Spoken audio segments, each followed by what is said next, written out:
O anime começa com um homem sendo apunhalado incansavelmente, e narrando sua história, ele pensa em dizer seu nome, mas conclui que tanto faz a essa altura, porque o que realmente importa é que ele certamente foi de base nesse dia. Apesar disso, a mulher que apunhala o homem chama ele de Tomokui Kanata, porém sem saber o motivo ele acordou de frente para um monstro que, segundo o que ele pensou na hora, era verde e imundo. Esse monstro ancião decide chamar um grandalhão ao lado de Kobe-Kichi, enquanto o recém-acordado vai se chamar Gobrou, e logo depois alimenta eles com alguns vermes. No dia seguinte, Kanata acordou cercado por um bando de bebês verdes e feios, mas logo se deu conta que também era um deles, portanto teve consciência que de fato morreu e reencarnou como esse neném goblin indefeso, portanto chora como um bom bebê faria nessa situação. Aparentemente os goblins crescem bem mais rápido do que os humanos, e depois de uma boa noite de sono, Gobrou já estava bem crescido. Seja lá onde for e por qual motivo, Kanata ganhou uma segunda vida e planeja sobreviver com todas as suas forças dessa vez, sem dar chance ao azar. No quarto dia, os novos goblins aguardam pela última refeição que vão receber do ancião. De agora em diante, todos terão que conseguir sua própria comida, e por isso eles aproveitam para se alimentarem bem antes de começarem suas jornadas pelo mundo exterior. Após a refeição, Kanata vê que nesse mundo tem apenas um sol no céu azul, além de pássaros assustadores e plantas que ele nunca viu antes, sendo esse mundo bem diferente do que ele conhecia. Kobe-Kichi comenta que é a sua primeira vez do lado de fora e parece desnorteado, e Kanata, que agora é Gobrou, se apresenta para o companheiro, que parecia nem saber o próprio nome. Gobrou se aproximou do goblin mais alto do novo grupo para ter uma boa dupla de caça, e logo os dois tinham desenvolvido estratégias para não passarem fome no mundo real. Apesar disso, Kobe-Kichi parecia ter alguns parafusos a menos e de vez em quando fazia algumas burradas sem sentido, como tentar comer a presa sozinho, então seu amigo precisava corrigir suas atitudes com pouca delicadeza. Depois de ensinar uma lição de companheirismo pro grandão, Gobrou examinou o chifre do coelho para ver se podia fazer uma arma com ele, e uma estranha visão indica o item que ele adquiriu, mas como seu parceiro estava babando de fome, ele resolve ignorar a visão e pular direto pro almoço para recuperar suas energias junto do novo amigo. No quinto dia, a dupla começa a usar o chifre para aprimorar a eficácia das suas caçadas, e em determinado momento eles encontram um chifre ainda maior do que eles estavam usando, e novamente uma visão invade a mente de Gobrou, avisando que dessa vez ele conseguiu um chifre de tamanho médio. O Goblin fica intrigado com essas visões estranhas, e durante a refeição, mais uma vez ele recebe um aviso, agora dizendo que ele aprendeu a habilidade evasão. Diante desse alerta de nova habilidade, o Goblin acaba se lembrando de uma intensa guerra na sua vida passada, e nela ele menciona que possui uma raríssima habilidade de absorção naquela época. Com essa técnica ele podia comer praticamente qualquer coisa, como ferro, ouro ou veneno, e adquirir as características de tudo que come. Infelizmente, Takana perdeu todas as habilidades que tinha na vida passada, mas tirou a sorte grande por ter mantido a absorção, porque nesse mundo desconhecido, certamente criaturas extremamente perigosas estão à espreita, e esse poder vai ser um ótimo aliado. No sexto dia, uma Goblin chamada Gobimi se apresenta e comenta com os dois caçadores que é incrível eles estarem comendo um chifre de coelho, porque um garoto morreu ontem depois de levar uma chifrada de um bicho desses. Em seguida, ela reconhece Gobrou e ressalta o quanto ele é lindo, forte e inteligente. Kobe-Kichi pergunta se ele também é, porém a garota responde que ele é normal, sem tirar os olhos do seu objeto de desejo. Diante disso, Gobrou fica visivelmente constrangido com o comportamento da garota, mas ainda assim decide chamar ela para participar da caçada de amanhã, uma proposta que ela aceita com entusiasmo. No sétimo dia, como estava chovendo, eles resolveram adiar a caça para o dia seguinte, então Gobrou aproveita para checar os itens guardados para ver se dava para fazer uma nova arma. Quando entrou no depósito e separou algumas ferramentas, ele viu um grupo de mulheres humanas presas, e mesmo que soubesse o motivo delas estarem ali, preferiu não pensar nisso. Nessa hora, o Goblin ancião se aproxima e Gobrou revela que seu nome é Gobiji, o ser mais velho dessa caverna. Gobiji diz que Gobrou pode subir de nível mais rápido que o normal, mas como o jovem não fazia ideia do que estava sendo dito, o ancião ensina ele a verificar seu nível cutucando a própria cabeça. Então ele descobre que está no nível 86. Segundo o velho, quando atingir o nível 100, Gobrou poderá evoluir para uma forma de vida mais avançada, apesar de que só um entre dezenas de goblins consegue alcançar esse patamar na grande maioria das vezes. Pensando sozinho, Gobrou reflete que os goblins crescem tão rápido que esse ancião tem apenas 20 e poucos anos, enquanto Gobiji anuncia que os jovens da aldeia vão voltar em breve. Por isso o garoto vai ter a chance de ver um hobgoblin evoluído e o tipo de presa que eles caçam. No oitavo dia, Gobimi se junta ao grupo e fica encarregada de ser a unidade de apoio, enquanto Gobrou luta a média distância e Kobe-Kichi é o atacante na linha de frente. A formação de 3 goblins estava funcionando perfeitamente, e logo o time estava empilhando presas para suas refeições diárias. Emocionada, Gobimi comenta que fazia muito tempo que ela só comia frutas, e agora pode finalmente se alimentar de carne. Nesse instante, Gobrou consegue as habilidades de veneno, resistência ao veneno, mal olhado e termografia. Então percebe que essa cobra que caçou era de um nível bem mais alto que o dele. Kobe-Kichi pede para comer a cabeça da serpente, porém Gobrou Gobro avisa que ele morreria pelo veneno, então faz as honras ele mesmo. No 9º e 10º dia eles fizeram suas caçadas habituais, até que no 11º dia eles cometeram o erro de explorar uma caverna misteriosa por curiosidade. Quando chegaram lá dentro, uma revoada de morcegos atacou os goblins, então Gobro definiu uma estratégia de última hora, mandando Gobimi correr na frente enquanto Kobikit abriu o escudo para se defender dos animais. Protegidos, os dois sustentam sua posição até o líder dos goblins usar sua habilidade Mal Olhado, que paralisa os morcegos e tornam eles presas fáceis. Ao devorar suas presas, Gobro ganha as habilidades Ecolocalização, Vampirismo e Vampiridão. Nesse meio tempo, outro bando de goblins observava o grupo se esbaldando, enquanto eles mesmos morriam de fome, e um presságio se estabelecia na comunidade. No 12º dia, bem tarde da noite, esses goblins esfomeados se juntam para acabar com Gobro, mas como a percepção dele vive ativa até durante o sono, ele consegue notar a ameaça e reagir antes do pior, lidando com 6 agressores sozinho, já que Kobikit tá no 7º sono. Um deles, depois de ser cortado pelo chifre, morre alguns segundos depois por causa do veneno, e Gobro planeja punir o resto. Então a Gobimi, que tava logo atrás, ensina uma lição para os malfeitores. No 13º dia, o trio tinha desenvolvido equipamentos e táticas complexas ao ponto de caçar criaturas temidas por todos, como os orcs, sempre bastante entrosados e cientes da função de cada um nas caçadas. Mesmo quando Kobikit era derrubado na linha de frente, Gobimi estava sempre pronta com sua arma para suprir a retaguarda, enquanto Gobro, com seus chifres envenenados, era sempre uma ameaça considerável para a presa. Ao se alimentar da carne desse monstro, Gobro conquistou as habilidades Libido e Linguagem Orc, além da detectar e analisar. Preocupado com o ataque que sofreu na noite passada, o líder do trio convoca seus amigos para carregarem as presas de volta para a caverna e oferecerem a comida para os outros goblins, porque assim eles ganhariam o respeito da comunidade, além de promover uma boa ação e evitar futuros ataques surpresa. Enquanto os goblins se alimentam, Gobro reflete que jamais faria isso na sua vida passada, mas parece que algo mudou dentro dele ao chegar ali, e por causa dessa ação, ele dormia tranquilamente naquela noite, até receber a visão que atingiu o nível necessário para evoluir para Hobgoblin, e ser perguntado se queria mudar para essa forma mais avançada. Como na hora ele só tinha visto um monte de letras aleatórias e só queria voltar a dormir, o Goblin escolhe o sim, mesmo sem saber o que era. Com isso, ele recebeu a bênção do grande deus da conclusão e origem. No 14º dia, Gobro acorda com quase a mesma aparência que tinha antes de reencarnar, quando era Tomoko e Kanata. Por sua vez, Kobikit também tinha evoluído e consegue a proeza de ficar ainda mais alto. Vendo a conquista dos amigos, Gobimi se empolga com o tamanho e a força em que eles chegaram, e o próprio ancião Gobiji fica surpreso pelos dois terem evoluído com apenas um mês depois de terem nascido. Por causa do seu corpo desenvolvido e chamativo, o Goblin grandalhão quer testar sua nova potência, e por isso chama Gobro para 5 minutos de trocação sem perder a amizade. Durante a luta, Kobikit mostrava uma força muito acima da média, e ameaçava derrubar o adversário a qualquer momento com seus poderosos socos, porém Gobro contava com uma velocidade incrível para se livrar dos ataques e manter o rival na defensiva. Depois de um embate intenso, Gobro aproveita a lentidão do gigante para contra-atacar com uma rasteira que derruba o gigante, e determina o fim do embate. Após a luta, Gobro percebe de longe algum enorme problema chegando, e por isso pede para Gobimi voltar na caverna e buscar a besta que eles tinham fabricado. Enquanto isso, uma alcateia de lobos é atraída pela corrida de um bando de coelhos fugitivos, e depois de acabar com os pequenos animais, até um orc que estava pelo caminho acaba pagando com sua vida por estar no lugar errado na hora errada. Analisando a situação de longe, Gobro enxerga nessa alcateia o desafio ideal para testar sua força evoluída, então manda Gobimi ficar de tocaia com a besta e atirar no líder dos lobos com uma flecha envenenada, enquanto avança ao lado do Kobikit para a linha de frente. Sem o líder para organizar os ataques do bando, as feras ficaram desnorteadas e se tornaram alvos mais fáceis para a dupla de Hobgoblins, que acabaram com os animais em pouco tempo. Por último, o líder tenta levantar e se manter na luta, porém o veneno finalmente acaba com o lobo, que também vira mais uma presa do bando de monstros verdes. Diante da ingestão dessa nova presa, Gobro ganhou as habilidades Caça Selvagem, Armadura de Couro e Ordem. Depois disso, ele volta para a caverna e oferece a alcateia como refeição para os goblins mais vulneráveis, porém exige que eles devolvam a comida na mesma proporção do que comerem de agora em diante. Sem saber como fariam para caçar feras poderosas como lobos negros, os pequenos goblins pedem a ajuda do Hobgoblin, que promete ensinar a caça e manufatura de armas para aqueles que não souberem como se virar. Com isso, Gobro é exaltado pela comunidade e parece assumir a liderança dela aos poucos com seus atos, e ele presume que isso seja resultado da habilidade Ordem, que deu para ele uma visão do caminho que queria seguir nesse mundo. Agora, seu plano é comer e ficar forte ao ponto de conseguir atingir o objetivo principal na sua mente. No 17º dia, Gobro acorda o ancião Gobiji para testemunhar uma tragédia que acabou de acontecer na caverna. Todas as mulheres humanas, talvez por terem perdido as esperanças em suas vidas, tomaram veneno ao mesmo tempo e morreram de forma serena durante o sono. Então os dois goblins preparam um funeral para elas. No 26º dia, Gobro tinha começado a treinar os goblins da sua geração, e a novato Gobue estava ficando atrás no treino de corrida. Ao mesmo tempo, o líder se alimentava de todos os inimigos promissores que podia encontrar para aprender novas habilidades. Tudo corria bem durante o treinamento, até que um grupo de goblins armados se aproxima dos alunos do Gobro, que saca suas espadas e vai ver o que está acontecendo. Porém, Gobiji avisa que é apenas o grupo de incursões e que tá todo mundo do mesmo lado. Basicamente, esse grupo de incursões é formado pelos pais da geração do Gobro. Com a chegada do chefe Hobiken e seus comandados, muitos espólios importantes foram trazidos para a aldeia, como provisões, mantimentos e mais mulheres humanas. Como o DNA dos goblins é extremamente forte, o acasalamento com outras espécies ainda leva ao nascimento de goblins. Gobro entende a necessidade pela reprodução, mas não concorda com a forma como eles têm feito isso. Por isso, ele se aproxima do líder da incursão e pede para cuidar das humanas. Porém, o grandalhão não gosta dessa intrusão e desafia Gobro, causando uma tensão generalizada entre as forças da incursão e os subordinados do Gobro. Nesse momento, Hobisato e Hobisei, a maga, chegam e pedem para os dois se acalmarem, porque uma guerra interna seria muito cansativa a essa hora. Para resolver a situação, Hobisato sugere que os líderes de cada geração se enfrentem num duelo sem armas, e o vencedor pode decidir o que será feito em nome de toda a tribo. Hobiken, doido para ensinar uma lição pro moleque folgado, aceita a proposta, e Gobro também não se opõe. Sendo assim, em pouco tempo, o líder da incursão tinha sido derrotado sem dificuldade, e Gobiji pergunta de onde o Goblin vencedor tirou essa corda. Gobro explica que esse tecido é produzido pelo corpo dele, como saliva. Por dentro, ele comemora o fato de ter comido aquela aranha demoníaca. Diante da grande performance, Hobisei confessa que o jovem Goblin tem potencial, enquanto Hobisato comemora o nascimento de alguém tão promissor na sua ausência.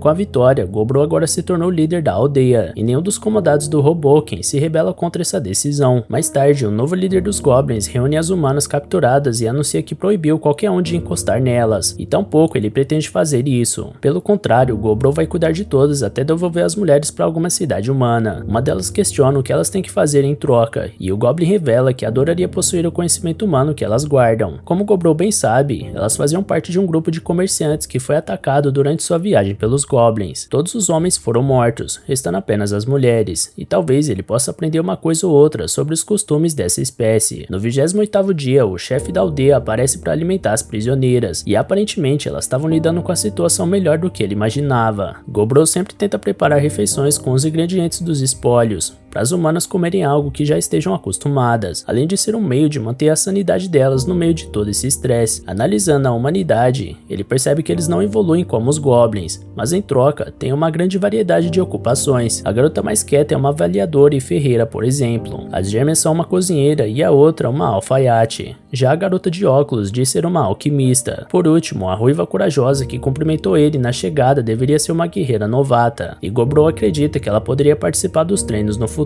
Por falar em treinamento, Gobro lidera mais um dia de prática, e muitos goblins estão exaustos com a filosofia de treino puxada do chefe da aldeia. Dois deles tentam crescer para cima das exigências do líder, mas logo são colocados no seu devido lugar à base da força. A ideia de Gobro é deixar a caça um pouco de lado para desenvolver outros exercícios em grupo, além de ensinar as regras que ele estabeleceu. No 31º dia, uma chuva cobriu o céu do lado de fora da caverna, enquanto Gobro e Gobikit travavam um duelo de treinamento bastante intenso, sob os olhares dos outros habitantes da aldeia, inclusive o ressentido Hobiken, que perdeu todo seu prestígio após a derrota para o Gobro. Obviamente, o Hobgoblin orgulhoso não iria deixar isso barato, e junto de um grupo de outros goblins, eles se reúnem à noite para se aproveitarem das mulheres humanas que estão sob o cuidado do chefe. Entretanto, Gobro ouviu a conversa dos criminosos e conseguiu impedir um desastre a tempo, eliminando um dos goblins e prendendo o resto. Se dirigindo ao líder dos malfeitores, Gobro lembra que não faz muito tempo que deixou bem claro que as humanas não deveriam ser tocadas. Por sua vez, Hobiken responde que o moleque jamais entenderia o doce sabor de uma mulher, então Gobro desmaia ele com um chute. Em seguida, ele pede perdão por ter assustado as mulheres, e a ruiva chora de medo pelo que acabou de presenciar. Outros goblins chegam para ver o que tá pegando, e o chefe pede pro Gobikit arrastar os prisioneiros para fora, enquanto Gobimi deve acordar e reunir todo mundo para verem o que o líder tá prestes a fazer. Então, mesmo debaixo de chuva, o povo da aldeia se aglomera do lado de fora e observa Gobro espancar os criminosos sem piedade, mostrando o exemplo da importância de seguir as regras da tribo. Gobro parou de espancar os prisioneiros prisioneiros quando eles estavam a ponto de morrer, para eles perderem a vida de forma longa e dolorosa. Gobiken, que recebeu a pior punição, só foi morrer na manhã seguinte. No 32º dia, o chefe reúne seu grupo para caçar um tricórnio. Ao tentar derrubarem ele com uma flecha, a escama resistente do animal impediu a perfuração, mas com suas teias de aranhas, Gobro consegue mobilizar o cavalo para Gobikit e ele terminarem o serviço. O oponente foi difícil de abater, mas a recompensa com certeza valeu muito a pena, com Gobro ganhando várias habilidades poderosas, como a escamação, cura acelerada e estocada tripla. Essa última habilidade permite que só um golpe cause 3 impactos de uma vez só. Mais tarde, durante a noite, Gobro tenta descansar depois de mais um dia intenso de caça, até que a garota ruiva surge e se deita ao lado do Goblin. Ele sabe que a garota passou por maus bocados na noite de ontem, portanto deixa ela dormir com ele. No 33º dia, o chefe nota que a Gobimit ia se juntar da humana na cama com ele, usando os braços do Goblin como travesseiro a noite inteira, o que fez eles doerem durante algum tempo. Um pouco depois, para surpresa de todos, Goboe tinha se tornado uma Hobgoblin após tantos treinos intensos, e tudo corria bem com Gobikit sendo o capitão dos guerreiros de proteção pesada. Já Gobimi comandava a unidade de ataque de longo alcance, enquanto a Hobisato lidera o grupo de armadura leve, focado em mobilidade. A Goboe assumiu o apoio da retaguarda, que prioriza diversas tarefas diferentes, e a Hobsei, a única maga da aldeia, iria atuar como capitã da força mágica, mas até agora não existem magos a serem treinados. Nesse dia, Gobro deixou os treinamentos a cargo dos capitães e viajou até as profundezas da floresta a fim de devorar uma boa variedade de presas. Durante sua jornada, ele encontra um tricórnio distraído às margens de um rio, então decide testar sua primeira magia de ataque contra o animal. Então ele invoca a fase 1 da magia da conclusão, Gaederg, e tira a cabeça do cavalo. Sendo sincero consigo mesmo, Gobro admite que ficou um pouco arrogante depois de conjurar seu primeiro feitiço.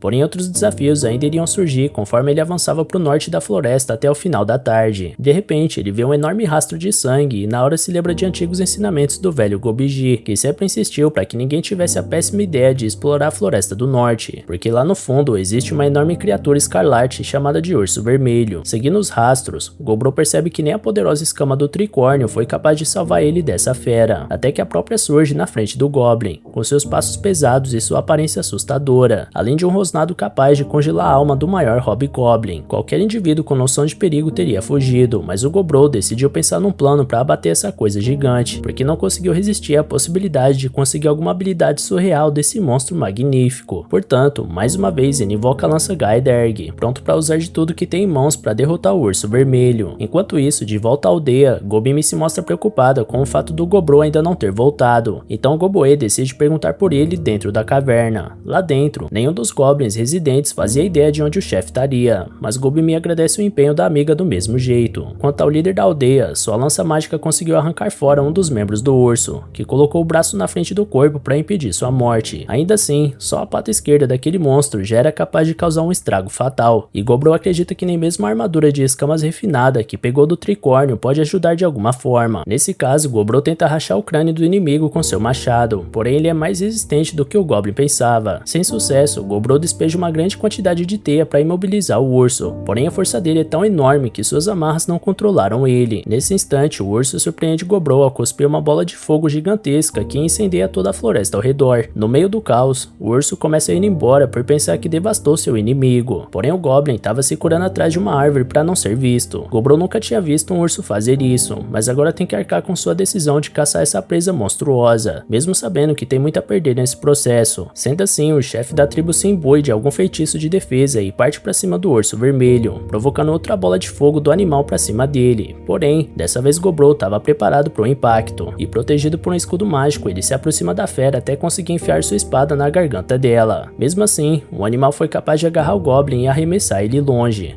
causando um enorme dano. Pelo menos a lâmina cravada na boca da criatura impediria ela de cuspir fogo, e isso poderia ser o caminho para o Goblin conseguir a vitória. No entanto, o urso continua firme e forte na sua postura, enquanto Gobro acredita que pode morrer se levar outro golpe daquele. De toda forma, a fome que o Hobgoblin sente estava falando mais alto, então ele volta a desafiar o Urso Vermelho com seu machado de 2 mãos. No início, ele conseguia atingir o urso e escapar do revide com sua velocidade acima da média. Porém, em um confronto direto, o braço cortado do Gobro voa pela pela floresta repleto de sangue. No 34º dia, o início da manhã surge enquanto Gobro acorda do seu desmaio. Mesmo perdendo seu braço e com as garras do urso cravadas no seu peito, o Goblin tinha conseguido derrotar o animal, abatendo ele de uma vez por todas. Sem conseguir forças para se levantar, Gobro pega a pata da fera no seu peito e morde com dificuldade, conseguindo assim as habilidades dano pesado e força avassaladora. Com isso, ele acumulou pontos o bastante para evoluir para ogro, e enquanto perdia sua consciência mais uma vez, Gobro consegue escolher o sim. Ao retornar para a aldeia, todos olhavam espantados com o tamanho que Gobro tinha ficado. Apenas um mês depois de ter nascido, o Hobgoblin agora tinha derrotado o Senhor das Florestas do Norte e se tornado um ogro, sendo assim uma referência de liderança para a tribo.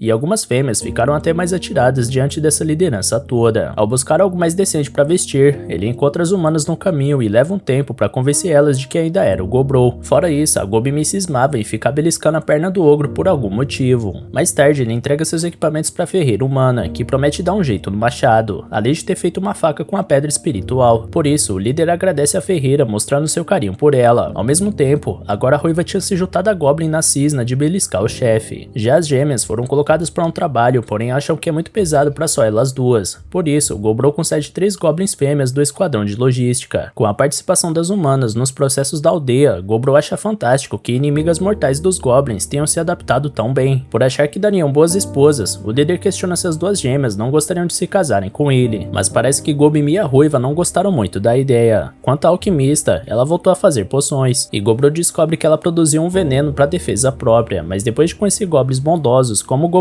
ela desistiu de misturar esse veneno na comida dele. Ainda assim, a alquimista comenta que o ogro se desenvolveu tanto que talvez nem esse líquido mortal seria capaz de derrubar ele. Então o ogro levanta a garota e mostra que ainda está em fase de crescimento, causando um típico sorriso da bela intelectual que agrada o chefe. De novo, a dupla infernal mostra que está cada vez menos feliz com essa galinhagem, mas no final Gobro consegue acalmar as feras e botar todas as garotas nos eixos. Logo no 36º dia da sua vida, o líder da aldeia decidiu não participar mais dos treinos de combate, porque até socos leves dele quase mataram os goblins normais, e até a armadura do Gobikit quase quebrou nessa brincadeira. Enquanto curava uma das vítimas, Gobikit avisa que vai sair para caçar de uma forma estranha, parecendo abalado com algo. Naquele dia na aldeia, Gobimi e Robisato foram caçar juntas. Gobue cava em busca de pedras espirituais, e a ruiva focava em seus treinos de combate. Já Gobro conversava com a maga Robisei sobre seu braço esquerdo devorado que o líder conseguiu adaptar após comer um slime, até que ele entra no assunto do Gobikit, e a maga comenta que isso depende do quanto ele se esforçar. Porém, Gobro nota que a Goblin estava com o livro que ele estava terminando de ler, portanto esquece completamente do assunto do amigo e fica pedindo seu livro de volta, enquanto Gobiji observa a cena hilária. Segundo Gobro, foi seu dia mais relaxante em muito tempo. No 37º dia, todos almoçavam tranquilamente depois do treino da manhã, até que Roboe chega com uma carbúnculo ensanguentada. Então o ogro se apressa para prestar os primeiros socorros. Roboe explica que estava cavando na parede, até que a carbúnculo caiu. Como ela perdeu muito sangue, é preciso pegar um reagente formador de sangue com a alquimista. Algum tempo depois, a pequena ferida acorda, e depois de escutar o que aconteceu, ela se apresenta como Returner e agradece pelo tratamento que recebeu, mesmo sendo uma estranha. Afinal, ela estava sendo perseguida por humanos que estavam de olho na valiosa pedra mágica da sua testa. Por isso, Returner implora para que Gobro e seus goblins expulsem esses aventureiros da floresta, porque ela corre sério perigo. Enquanto escuta a súplica, Gobro percebe que essa é uma carbúncula artificial criada pelo lendário mago Velvet para guardar o tesouro secreto do seu mestre. Ao ser atacada pelos humanos, seu núcleo que mantém ela viva foi danificado, então resta pouco tempo de vida para ela. Provavelmente, esse tesouro secreto contém vários itens da classe lendária que Velvet acumulou durante sua vida. Return comenta que seu mestre odiava os humanos, por isso ela prefere entregar o tesouro aos goblins antes que os homens roubem. Sendo assim, o chefe convoca todos para anunciar que hoje vão todos juntos para a sala do tesouro secreto de um mago místico milenar. Então Gobro pede a faca da pedra espiritual que a ferreira fez,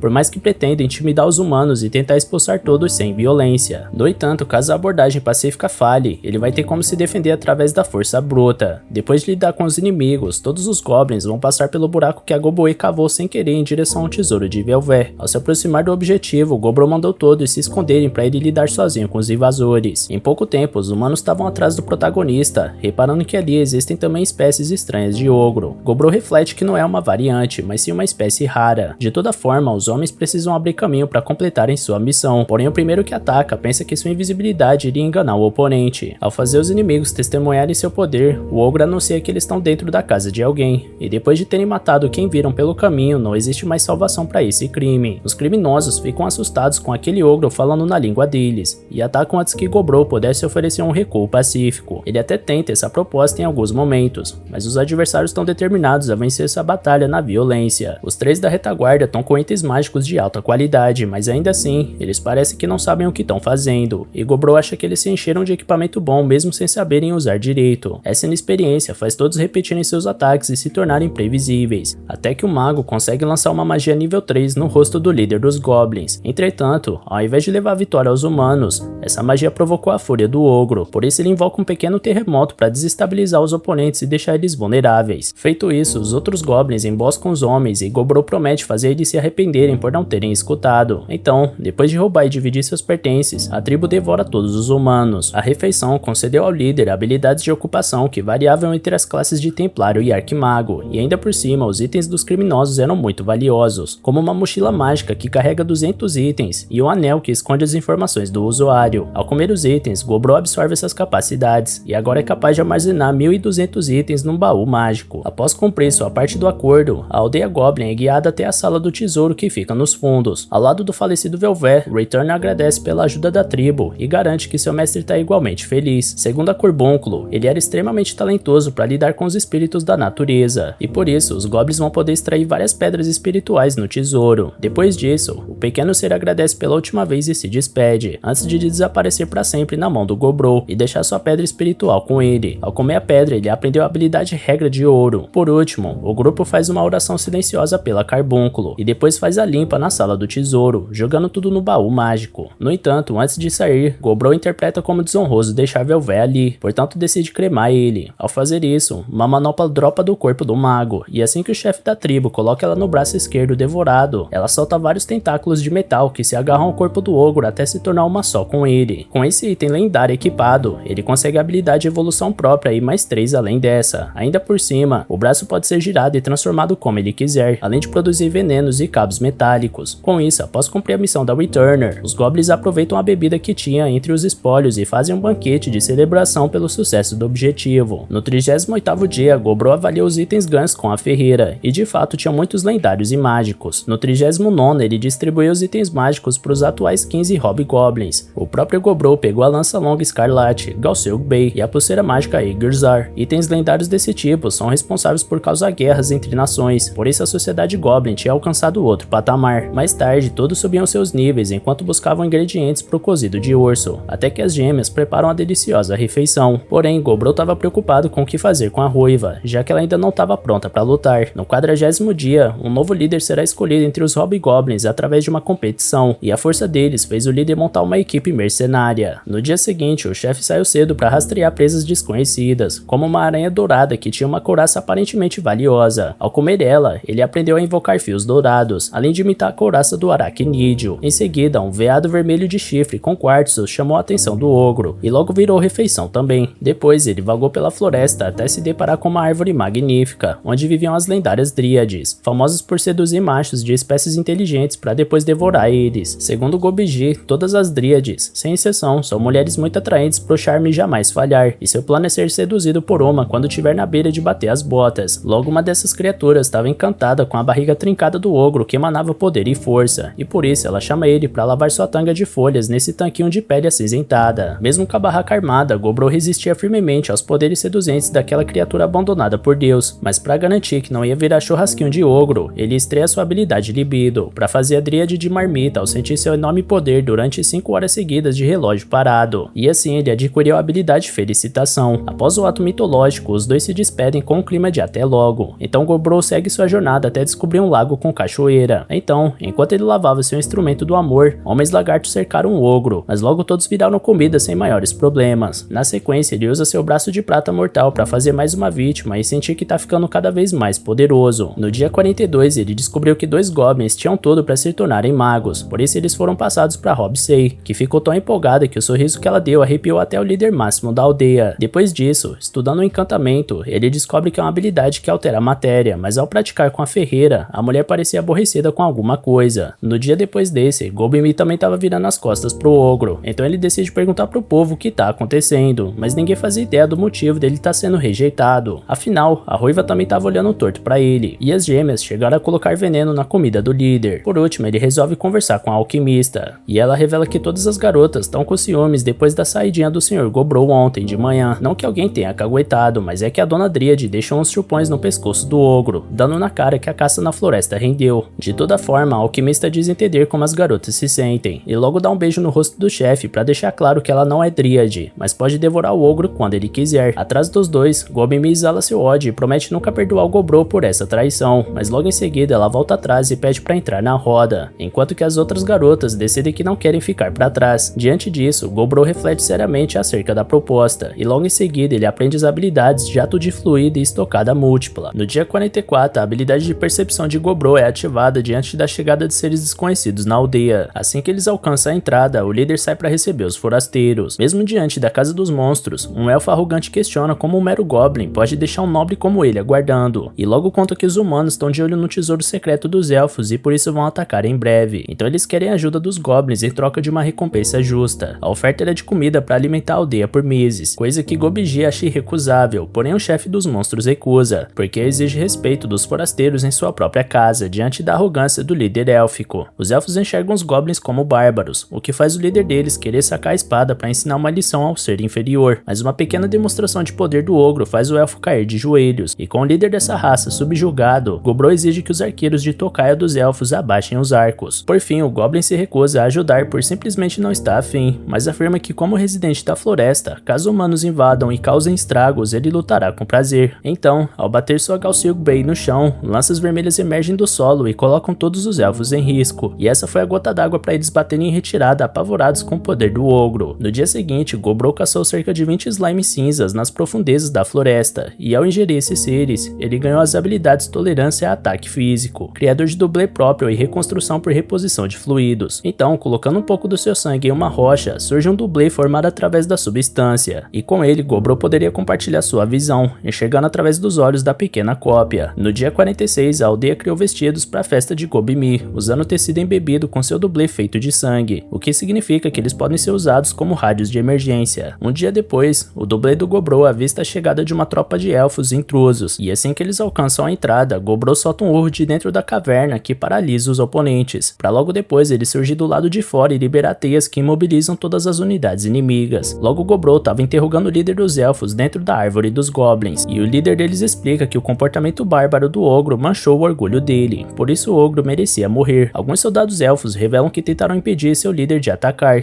mas não conseguiram. Sendo assim, o chefe goblin anuncia que o líder elfo já está morto pela insolência, porém os outros podem competir contra o povo goblin, e quem ganhar terá sua vida garantida. Após o conflito, dos 23 elfos que participaram, 6 deles perderam, todos do sexo masculino, porque Gobrou manipulou em segredo a formação dos adversários para evitar que as mulheres bonitas morressem. Ao comer os elfos perdedores, o ogro adquiriu habilidades de sobrevivência na floresta, talento com arco e flecha de rastreamento. Quanto aos elfos vencedores, mesmo eles pensando que seriam libertados, o chefe inimigo faz todos de prisioneiros, alegando que eles pisaram nesse território para tirar as vidas goblins, e isso é imperdoável. Logo atrás, Gobiji sabe que a noite vai ser longa com elfas tão lindas, mas Gobrou deixa muito claro que o velho não deve encostar em nenhuma delas. Gobiji argumenta que faz tanto tempo que ele não molha o biscoito que sua muleta vai acabar atrofiando. Então o chefe promete pensar a respeito. Já sobre o elfo homem que sobreviveu, ele não terá serventia nenhuma, portanto vira aperitivo pro ogro gigante. No dia 48, Gobikit alcança o nível 100 ao caçar um urso com seu enorme machado de 2 mãos. No próximo dia, o bichano tinha evoluído para ogro e alcançou uns 3 metros de altura, ficando maior do que seu líder. Afinal, sua evolução foi uma variante das padrões, porque sua pele foi queimada pela bênção do semideus do fogo, com sua textura brilhante e dura como aço. Segundo Gobikit, agora Gobrou tem um adversário à altura para treinar, e falando nisso, ele tá louco por uma revanche contra o chefe. Sem perder tempo, os dois reúnem a tribo inteira para acompanharem a luta,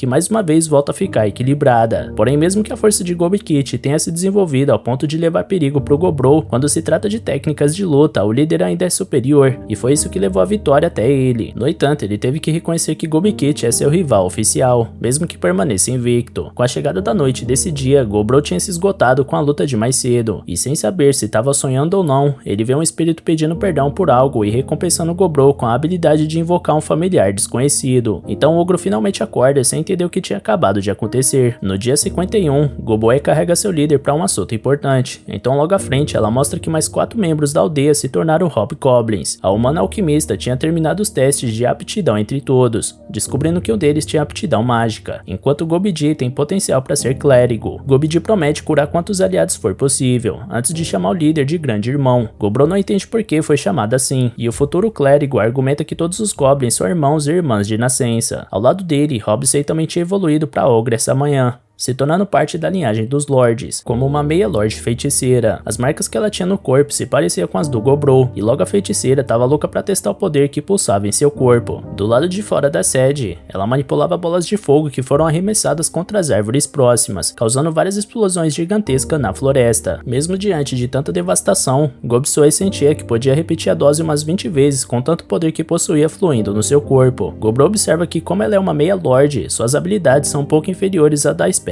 real, mas logo a feiticeira poderá atingir sua forma máxima com o tempo. Por conta da evolução, Hobsei é presenteada com equipamentos como recompensa, e Hobisato comemora o desenvolvimento da amiga e espera evoluir em breve para acompanhar ela. Diante de tantas evoluções, Gobrou vê que sua teoria deu certo, porque essas evoluções começam após cerca de um mês de vida, dependendo das condições em que crescem, mas nem todos conseguem se dar bem mesmo com as boas condições da tribo, ficando à margem da sociedade. No dia 52, o líder e Gobikit carregavam a caça de volta para a aldeia, quando se deparam com um grupo de goblins. Ao perguntar onde eles vão a essa hora, Gobrou escuta que um grupo decidiu ir embora porque sentem que estão ficando para trás, até dos mais jovens, mesmo dando duro nos treinos, e nenhuma noite de prazer eles conseguem ter. O grupo acha que o líder vai executar todos pela debandada, mas uma vez que eles só estão carregando os equipamentos que eles próprios criaram, Gobrou deseja boa sorte aos fugitivos, e como gesto de misericórdia, oferece uma faca feita de mithril para auxiliar na caça de sobrevivência. No dia depois desse, Gobrou viu um orc carregando um homem morto pela floresta. Ao eliminar o orc, o ogro ingere o humano para adquirir a habilidade domador de monstros. À noite, a alquimista humana presenteia seu chefe com uma bebida feita com álcool, um objeto de desejo do líder há bastante tempo. No dia 54, Gobrou avisa os demais que os goblins da geração dos seus pais deixaram a aldeia, e caso mais alguém queira partir, é só levantar a mão que não será impedido de ir, e ainda receberá um presente de despedida. No entanto, ninguém se dispôs a abandonar a aldeia, então Gobrou propôs um brinde com sua nova bebida feita à base de álcool, popularmente conhecida como pinga. Um dia após isso, a tribo parecia tranquila, então o líder tirou um tempo e produziu brincos com seu sangue, que mais tarde serviriam como transmissores. No dia 56, os transmissores tinham sido distribuídos para toda a aldeia, permitindo a comunicação à distância entre os membros dessa sociedade. Depois desse dia, Goboe começa a mostrar um avanço esplêndido na caça, e ao notar que o tricórnio capturado por ela estava quase ileso, o chefe Gobrou decide usar a habilidade domador de monstros que aprendeu com o homem morto para domar o animal. No dia 58, o chefe da aldeia domava familiares cada vez maiores e mais eficientes, como o urso pardo e um líder da matilha de lobos negros, que agora era o animal de estimação responsável pela proteção das mulheres humanas. Um dia depois, finalmente a Ruiva, que nunca tinha se destacado nos treinos, apesar da fé do Gobrou, virou a página e agora mostrava talento nos combates. E embora Gobrou tenha arranjado as lutas para ela apenas no X1, a mulher conseguiu matar 3 kobolds de uma vez só. Depois da luta, a Ruiva pede um pedaço da coxa de kobold para se alimentar, mas antes de comer, ela percebeu que agora tem uma nova ocupação. Com seus olhos ardendo no vermelho chama, ela corre atrás de um veloz cervo com chifre de quartzo e executa o animal ao alcançar ele. Diante disso, Gobrou descobre que a ocupação da Ruiva é a de soldado Nor, e agora ela tem que comer monstros regularmente para não morrer, mas isso proporciona um desenvolvimento incrível como recompensa. Mais tarde, o chefe é alertado que mais um Goblin foi atacado por humanos nas redondezas, então ele percebe que a guerra entre homens e elfos já começou. No dia 60, Gobrou acorda diante da sua percepção, indicando uma fuga em massa de kobolds, mas o tom escuro da sua mente não permitia identificar os perseguidores. Com isso, o líder organiza os goblins para se prepararem para a chegada dos inimigos, e ele deixa claro que os kobolds devem ser enfrentados só depois que os reais oponentes forem destruídos. Quando os kobolds passam para a segurança do lar dos goblins, guerreiros esqueletos surgem logo atrás, então Gobrou ordena que os besteiros atirem, mas as flechas são inúteis contra esse tipo de inimigo. Com o avanço da ordem, Gobikit cobra alguma nova ordem pro Gobrou, que ao se concentrar detecta algo grande atrás dos esqueletos, talvez a fonte que cria esses guerreiros mágicos. Gobikit derruba vários esqueletos à sua frente, enquanto Gobisato tá prestes a ser cercada por um grupo inimigo. Nessa hora, ao estudar os adversários, Gobrou ordena que todos larguem suas armas, porque as lâminas cortantes são inúteis contra os esqueletos, ao contrário do bom e velho punho. Logo, conforme os goblins combatiam os oponentes, o líder incentivava seus subordinados a upar o máximo que conseguiam, porque essa é uma ótima oportunidade para todos se desenvolverem. Depois de algum tempo de luta, Gobrou assume a responsabilidade de terminar com o resto dos esqueletos, então ele planeja acabar com tudo em apenas 10 segundos, portanto conta cada passo seu como um segundo a mais até o 10º. Manuseando sua lança por entre as hordas adversárias enquanto derrota os oponentes pelo caminho, ele avança até executar o líder dos guerreiros inimigos. Para sua surpresa, ele tinha finalizado a luta 3 segundos mais cedo, e ao comer um inimigo vencido, ele ganha a habilidade Criação de Morto-Vivo Inferior, além de melhorar sua armadura e absorção de magia. Após o conflito, os kobolds refugiados se curvam perante o Senhor dos Goblins e contam que acidentalmente desenterraram um tesouro do mago lendário Velvet, que os goblins tinham enterrado. Consequentemente, o guardião dos esqueletos que guardava esse tesouro despertou. Para fugir do avanço dos esqueletos, os kobolds se arriscaram fugindo para a caverna onde vive o Ogro Sombrio, também conhecido como Gobrou. Os kobolds têm noção que o ogro executou muitos da raça deles, porém, agora eles estão vivos por causa dele. Então o ogro mostra misericórdia e promete curar os feridos para continuar a conversa depois. Após isso, Gobrou olha em volta e percebe que cada vez mais aparecem outros bandos interessantes para se juntar a ele, seja por bem ou por mal. No dia 61, Gobrou e Gobikit voltaram a caçar juntos depois de um longo tempo, e no trajeto, avistaram 12 soldados humanos armados. Os ogros seguiram os homens e encontraram eles escondidos na beira de uma estrada. Usando sua teia como escuta no pé de um soldado inimigo, Gobrou descobriu que eles vieram para capturar a filha do chefe elfo na volta de algum festival que vai acontecer por lá, e que algum elfo vazou essa informação. Sendo assim, o líder Goblin voltou a se esconder na mata à noite, perto de onde a filha do chefe elfo iria passar com seu comboio. Ao olhar a garota, Gobrou sempre entendeu as elfas como naturalmente atraentes, mas aquela estava acima das demais. De repente, uma emboscada humana se revela e abate todos os elfos, e um homem desmaia a filha do líder élfico para levar ela embora. Então Gobrou surge nesse momento e imobiliza todos os homens adversários com sua teia. Feito isso, ele carrega a elfa enquanto Gobikit leva nos ombros todos os soldados inimigos capturados. No dia seguinte, Gobrou elimina um por um os prisioneiros até arrancar do último a informação de que os humanos planejam atacar daqui a 20 dias. Ao comer os 12 prisioneiros, ele ganha inúmeras habilidades bem variadas. Após algum tempo, a elfa finalmente acorda, e Gobrou observa que ela tem uma asa, coisa que os outros não têm. Desesperada, a garota acha que o ogro quer roubar a castidade dela, mas dentro de alguns minutos ele consegue contar o que realmente aconteceu com o comboio que escoltava ela. Bebendo um chá medicinal da alquimista, a elfa surta mais uma vez ao descobrir que todos estão mortos, e culpa o ogro por ter deixado todos morrerem sem fazer nada, como se a culpa fosse dele. Por sua vez, Gobrou deixa claro que não tem nada a ver com esse conflito entre elfos e homens, e revela que tem um X9 entre os próprios elfos. Portanto, a elfa deveria se preocupar com a raça dela antes de apontar o dedo para os outros. Dito isso, a elfa cai no choro enquanto Gobrou anuncia que vai devolver ela para casa amanhã, depois de passarem a noite na caverna. No meio da noite, Gobiji vê a bela garota dormindo na caverna e pergunta pro chefe se pode dar um fim ao seu longo período sem afogar o ganso. Porém, o líder deixa claro que é pro velho tarado ficar longe da mulher. No dia 63, no meio do caminho para devolver a filha do chefe dos elfos, Gobrou quer saber sobre essa asa nas costas da garota. Então ele explica que é uma característica dos altos elfos, os seres mais desenvolvidos da raça, e que geralmente é escondida no corpo, mas como é inexperiente, a garota acaba expondo a asa sem necessidade. Logo após 3 horas de caminhada, eles chegam na aldeia dos elfos, e Gobrou identifica cerca de 25 deles escondidos nas árvores, apontando suas flechas de Mithril para ele e Gobikit. Notando isso, a filha do chefe grita que os ogros salvaram a vida dela, então o grupo é acolhido e levado até o líder daquela aldeia. Chegando nele, a filha abraça o pai aliviado, que fica feliz por ver ela sã e salva, e agradece aos monstros por isso. Porém, o líder Goblin vai direto ao ponto e confessa que não devolveu a elfa por mera bondade. Sendo assim, o elfo recompensa os ogros com um arco de precisão dos deuses antigos, chamado Feonot. A garota questiona o pai por ceder uma relíquia de família aos ogros, mas ele acha que o mais importante é ter de volta sua filha em segurança. Para compensar, Gobrou revela informações úteis sobre a movimentação dos humanos pro início da guerra, e isso fortaleceu o laço entre as duas aldeias. Numa troca de objetos, o elfo deu equipamento equipamentos de Mithril, enquanto Gobro cedeu pedras espirituais e itens mágicos. Diante dessa confiança mútua, o chefe elfo questiona Gobro se ele sabe algo sobre a unidade de elite de 20 elfos que desapareceu recentemente, mas o ogro finge que não, embora fosse a unidade que Gobro devorou há dias atrás. Quando chega a hora de ir embora, os elfos presenteiam os ogros com remédios e bebidas finas da sua aldeia, e Gobro se empolga com a birita de primeira. Ao voltar para a tribo, a primeira coisa que ele faz é experimentar a bebida, e o sabor rico dela faz o monstro transcender a mente e desejar uma relação cada vez mais próxima com os solícitos elfos. Um dia depois, Gobi-Mi tinha evoluído para uma variante de Durhampier, e mais 8 goblins tinham evoluído para Hobgoblins. Gobi-Mi ganhou a bênção do deus do gelo, que deu a ela a capacidade de manipular gelo, além de fazer os inimigos lutarem entre si ao seduzir eles com seus olhos malignos, apesar da fraqueza à luz solar. Porém, o mais impressionante pro Gobro era que Gobi-Mi tinha agora uma aparência estranhamente familiar para ele. Já Gobwe evoluiu para uma meia-lorde da terra, podendo manipular o solo e identificar pontos fracos no leito rochoso, além de usar uma magia relâmpago que detecta joias. Rubisata evolui para uma meia-lorde sangrenta, que controla o sangue e transforma ele em armas. Enfim, Gobro nota que os locais e formas são diferentes, mas todas as tatuagens que vieram com as transformações são parecidas, e o líder quer descobrir o poder que elas concedem um dia. Diante de tantas evoluções, Gobiji renomeia Robisei como Fate-sei, Gobi-Mi como Dami, Rubisato como Sangue-sato e Roboe como Terrai. Gobi-Kit agora é Ogro-Kit, Gobi é Robiji e Gobro agora se chama Ogro. Após essa celebração, Ogro reflete que os elfos vão buscar a ajuda dos goblins quando a guerra contra os humanos começar, e por isso ele distribui mais comunicadores entre os novos kobolds da tribo. Mas quanto aos elfos aprisionados, eles se recusaram a colocar os brincos por ser uma grande desonra para a raça deles desfigurarem ou enfeitarem as orelhas de qualquer forma. Sendo assim, Ogro não teve outra escolha senão madeirar o orgulho das elfas para convencer todas do contrário. Logo a tribo tinha vários novos recrutas das novas espécies, e o chefe planejou um treinamento prático de combate contra mortos-vivos inferiores criados por ele. Esses esqueletos possuíam armaduras e ossos escuros, ao contrário dos mais fracos que lutavam sem nenhum equipamento. Por isso, até os elfos tiveram dificuldade, mesmo com armas